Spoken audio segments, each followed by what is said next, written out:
Hi, I'm Becky, Agustia Dave is Miss Aisha, and this is Grá-phite, where we have honest chats about the ups, downs and everyday reality of being an artist in Ireland. And in this first episode of Grá-phite, we are going to discuss who we are and where we're going. Ooh. Hi, we don't know what we're doing, so just kind of deal with our awkwardness until we get used to doing this. Yes, it's been a long time since we've been on microphones, so bear with us. Yeah, so Aisha, what are we talking about? Who are we? Why are we here? Okay, so Grá-phite is our brand new project. It's a podcast and zine that will be coming out quarterly. Podcasts will come out when they come out.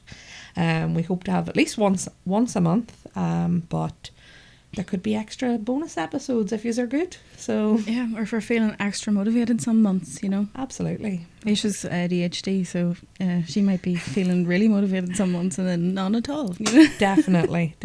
So we'll treat yous every so often with a bonus episode about something that comes up. Something we feel like talking about. Excellent. And going forward as well, we hope to invite other artists on to interview them and see what makes them tick and why they do what they do.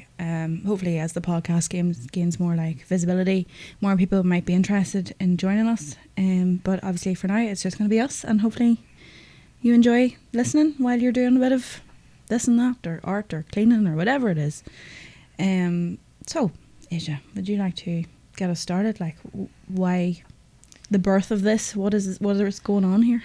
So basically, this is the first project that we are going to be bringing to the forefront of our brand new collective. We have a long-standing Discord server of our Irish artists that we have been speaking to over the course of the last 6 years now, just from September. And we are hoping to be able to highlight the talent that is available, not available, I guess, but that is on display across the island, whether that's in the north of Ireland or in the south. We find that it's hard to see some of the hidden gems, I guess, of the community, whether that's because they don't work professionally or maybe they just are starting out. We want to sort of speak to everybody across our journey, so I'm really hoping that we'll be able to give the people the spotlight that they need, and speak about sort of the trials and tribulations, I guess, of being an artist in Ireland these days.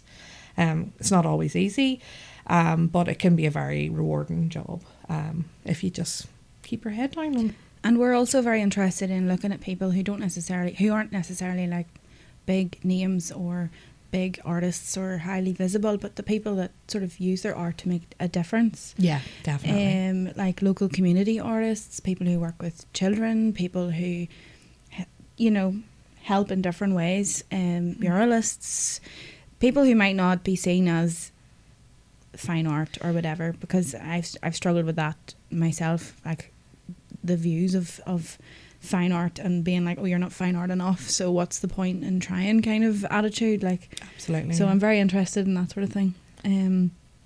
But yeah, our Discord server started, now I say ours, it was originally founded by another artist in the community as a way for artists to keep in contact during COVID, but it sort of outgrew that, and so Aisha was asked if she would take it on a few years ago, and kind of rejigged the whole thing, made it a bit more official, and now we kind of see an opportunity to make it more useful and serious. And I think it's a wee bit of making it our own as well, you know. Very much it was never meant to be an official thing. It's when Amy Louise started it. Hello, Amy Louise, if you're listening. I was one of the sort of middle members, I would say, when I joined it, but it was originally started as a group chat amongst women in the community. I didn't even know that. Yeah, you know, so it was nice. There was a lot of artists who maybe didn't get a chance or wanted to make friends amongst peers, and it really grew from there. And when I took over the server, it had grown massively, you know, over those years. It's been 2 years now since I have been the head mod, and Becky very kindly joined in with me at that stage and helped me be able to manage it. And it's been, going well since then. So basically we just want to put our wee mark on it, and we think that we have the ability to bring it to the next level. Not everybody wants to be part of a big project, and that's completely fair enough. But I think that, we will be able to take it to that, as I said, next level, and put a little bit of shine on it, and just basically make it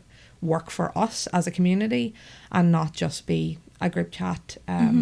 Sometimes you can get bogged down in the politics of art in the community, and we don't really want it to be that. We want to sort of use it to help each other. People boosting people. Absolutely, yeah. We are, because me and Aisha really love people, and we try and nurture all the relationships in our life as well as possible, and we're sort of similar in that way, in that we're the same star sign and all. Absolutely. Too, so we have a very similar approach, and hopefully we don't butt heads as a result of that similar star sign. But we don't usually. We're normally quite if we do disagree, it's very respectful, and there's a reason for it. So but we're hoping that the two of us together are unite our powers together, and the powers of achieve something. Keep each other accountable, because I know I struggle a lot with accountability, and if I don't have somebody to not let, I need someone relying on me in order to achieve things, and I feel like... Yeah, I very much need somebody who... Becky's kind of like my ideas funnel. Yes, I'm her editor. Yes, I'm like, no, not that one. Yeah, no, throw that one out. Or put that in a book for later. We'll go back to that one, Focus on this right now. This has been a big idea. We've been working on this now for probably about a year. Warming up to it, I think. I think the initial idea, maybe a year and a half ago, and then we sat down around a table about a year ago and compiled all our ideas onto paper, and then we kind of, life took over a wee bit. I've got 2 kids, Aisha's got a chronic illness, and life just takes over, and it's but we're here and we're doing it now, and we're trying, and we've invested a wee bit of money and equipment, and absolutely taking time to make sure all our branding is on point, and I think we just want it to be exciting for people. There's not a lot goes on in this wee island, and yet there's an awful lot that goes on that people don't know about. When it comes to art events, a lot of it you don't know until it's happening, and then it's gone, and you didn't get a chance to go to it. So it's even things like that we really want to sort of shine a light on and make it a much more accessible sort of venture into the art world. If you're just a casual viewer, or if you're an artist and who's starting out, we want to be able to bring advice to you that we've learned over the years. I've been doing this for a long time. Becky's the same. We've both gone through different levels of education in art, and some, with myself, I haven't been able to complete courses and that due to my illnesses and stuff. And I think it'll be nice to have a bit of insight from not only ourselves, but the artists that we will eventually interview down the line, and just show that not everybody has to do things the same way to, achieve things or to be successful. And it's the what success is to you question, I can say I'm an artist, but someone might say, well, have you ever had any published works, or do you have any paintings in a gallery? And it's that doesn't make me an artist, so that's something I hope to discuss later down the line in a more detailed episode. What does that mean to you, and that sort of thing. So yeah. So I think we should just advise people or let people know a wee bit about ourselves as artists, and also about the overall project. So Becky, do you want to take it away? Yeah, so my background is my family are all creative in some way or another, whether it's music, art, mainly painting and illustration though is the main thing. My granddad and my granny were both very arty. Granny was a graphic designer, old school graphic designer. Obviously she's in her 70s now, so she was doing hand drawn typefaces and calligraphy and organising stuff, and then to be scanned into print later. And then my granddad, he's a painter, a fine art painter, but we always suspected he was colourblind because his paintings always have a very strange colour palette. They're all slightly off, they all look a bit sickly, or he uses weird pinks and greys and everything. And then my mum, she's an illustrator. She's currently illustrating her comic of Irish folk tales or history, kind of like historical fairy tales. She's currently illustrating Cuchulainn. I think it's Cuchulainn and Finn McCool and stuff.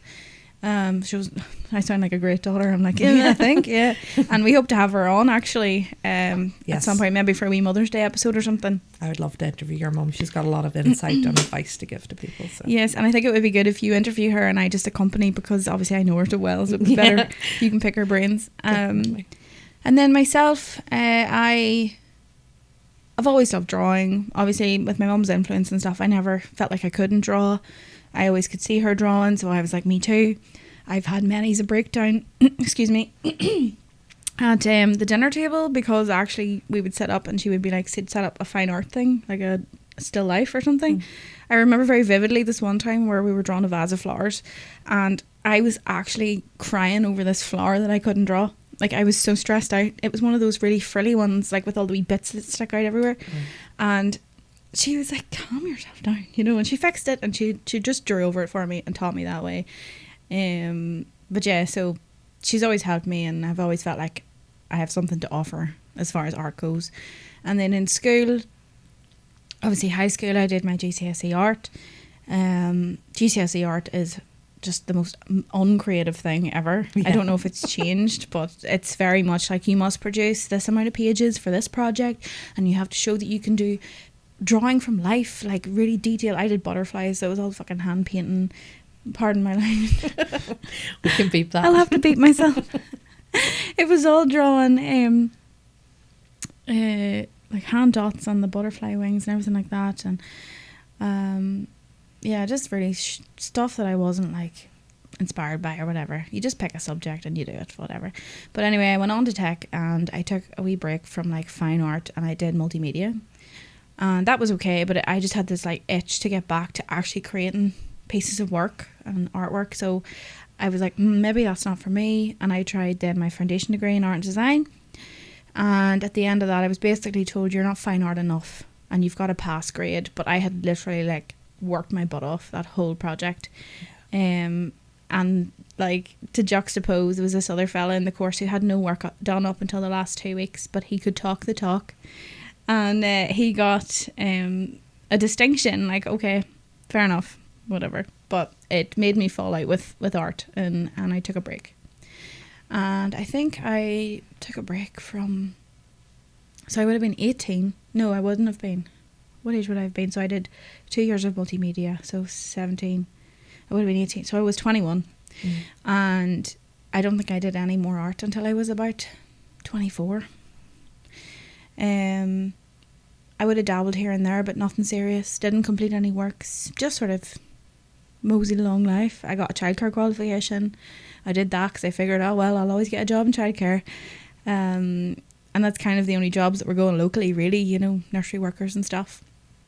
But at the end of it all, just that yearning to create regularly, I realised how much I needed it to be like happy.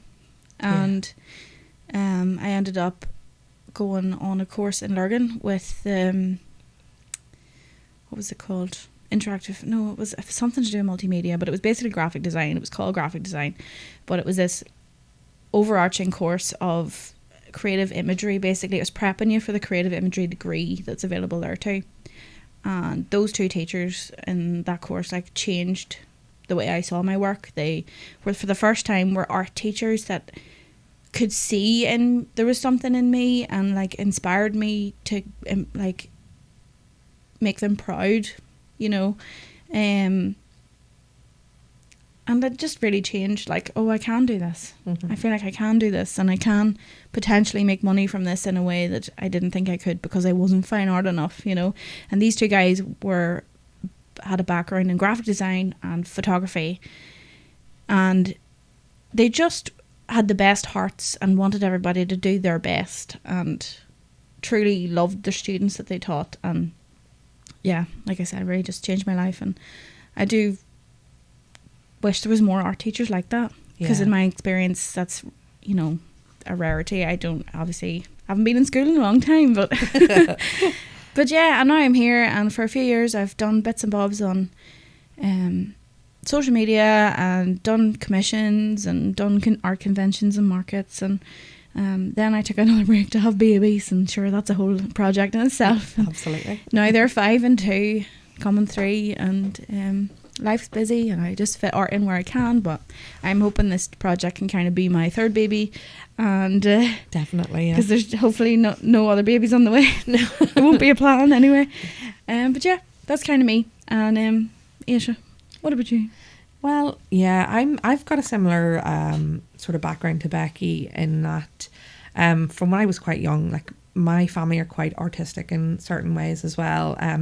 None of them ever pursued it as like a job or something they did long term, but everyone's sort of good at something, you know. Like my mum's quite a good artist, and my dad, while I don't have much contact with him, he would have been a big art person as well, and I think some of those skills have been passed down the line. But I think really you have to nurture it yourself, and it was something that I had a very tumultuous childhood, without going into too much detail about that, because we don't want to bring the mood down. But it was a wee bit all over the place, and art was my safe place and something that I could express my feelings with. And I spent a lot of time in my bedroom on the computer with very loud rock music blasting in my ears, and just sort of doodling away to myself. I think my nanny was one of the big influences on me when I was a child. She wasn't really an artist herself, but she could draw, you know, the basics. And I remember sitting down watching Sailor Moon. It was like a Saturday morning, sitting down watching it, and I could not get the heads right. I just like literally couldn't work out how to do it. And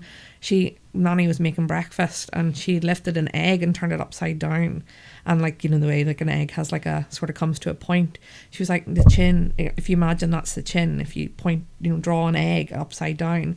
And while that's not necessarily the most accurate thing, it sort of changed how I looked at things. Well, it gave you a framework. Absolutely, yeah. It gave me something that I could work off of. And that's a nice story. I've not heard that before. Yeah. She was great like that. And like Nanny always very much you know, encouraged me to do what I wanted to do. So very much similar to Becky, I did GCSE art and struggled very much with the very paperwork. Yeah, it was very it's not rigorous. Very creative friendly, honestly, like considering that like we're not necessarily the best people at doing coursework, do you know? Yeah, it's just, and I don't like being told what to do, basically. That once someone tells me to do something, it really makes me not want to do it. So the way that I dealt with that in school was not well. It really put me off my project. I didn't do as well as I had hoped with my GCSEs, and then I continued on and did A-level. I didn't go to tech early, although I did eventually go, and that's where I met Becky.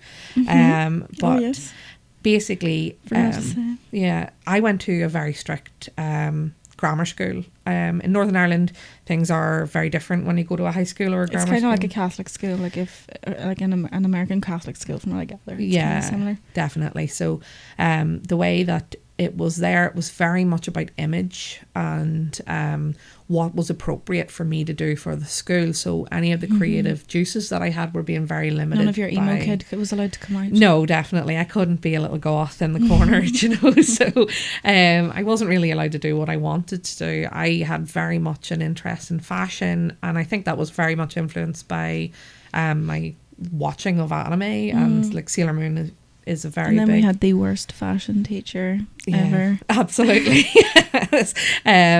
But I really wanted to work in fashion, or at least character design in that way, and I think that comes into my later work as an adult. But I just wasn't allowed to do it, and there was a lot of butting heads. I'm quite a stubborn person when I want to be, and I find that I always sort of spoke up for myself when it came to authority figures, not so much people, but just with teachers and stuff like that. Well, you're also someone who has certain you've got quite high morals. They do, yeah. Other people aren't withholding those morals. You see it, I think, very clearly. Yeah, I think, you know, I felt very let down by the education system, I guess, is what I'm trying to get across in terms of there wasn't a lot of encouragement for people who were actually creative, let's just say.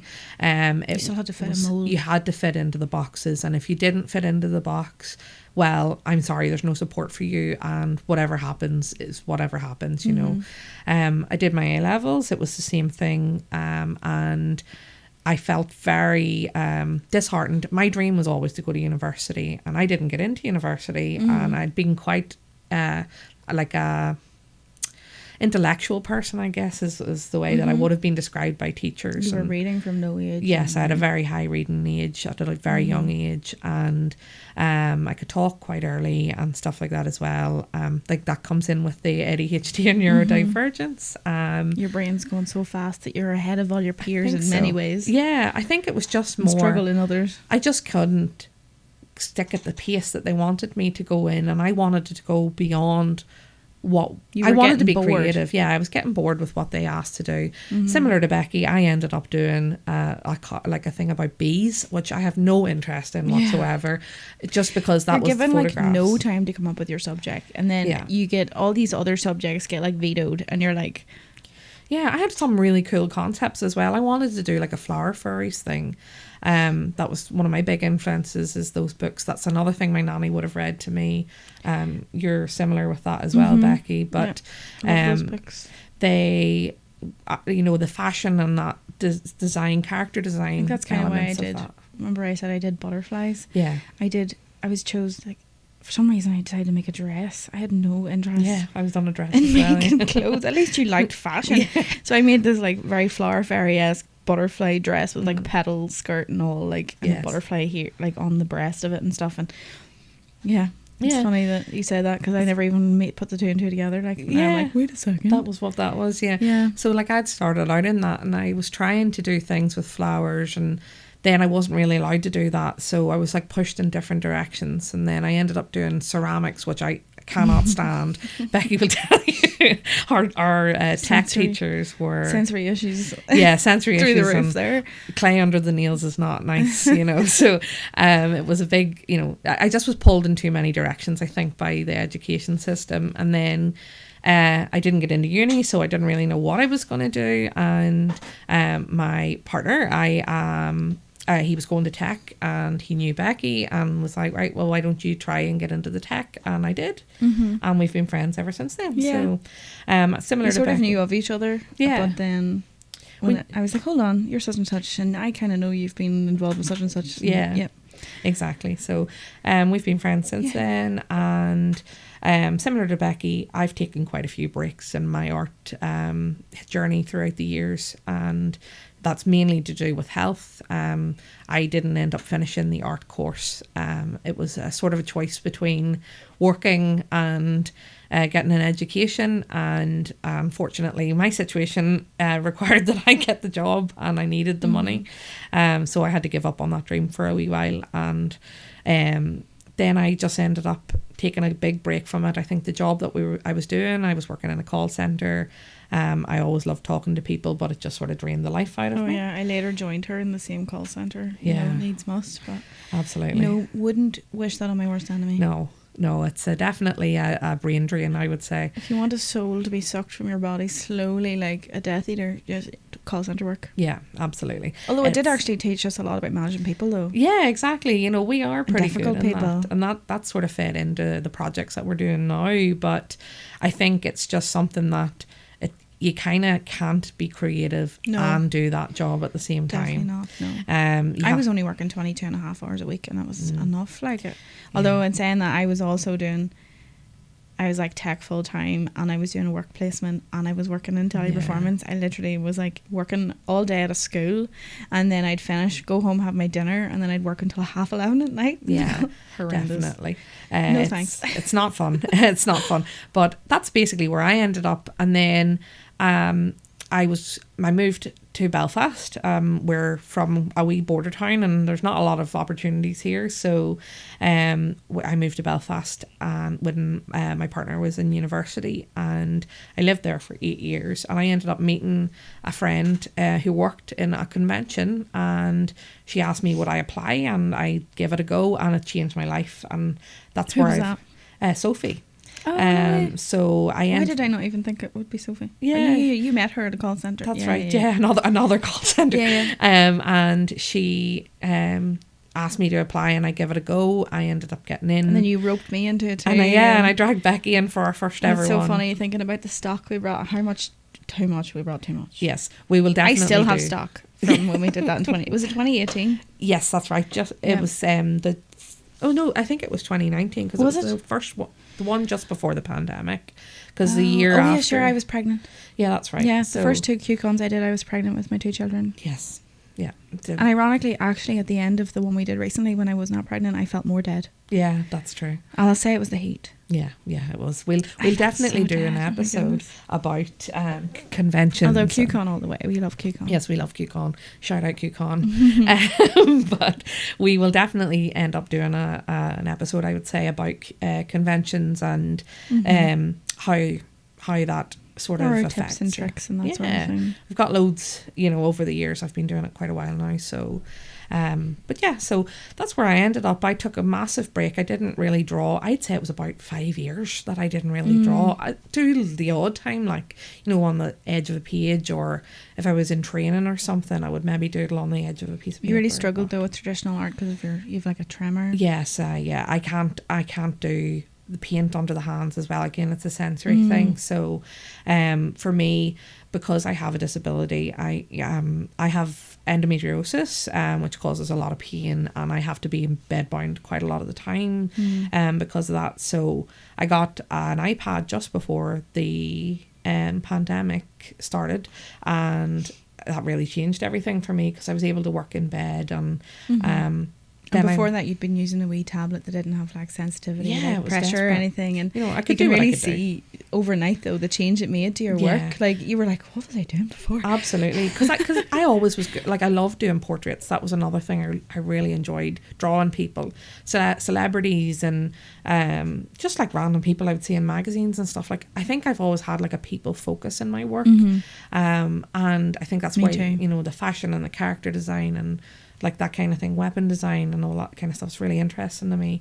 But yeah, I just I started doing that kind of stuff over the lockdown and really sort of focusing in on that. And I think it just, because of the big break in between conventions and stuff, I could really get into what I wanted to do.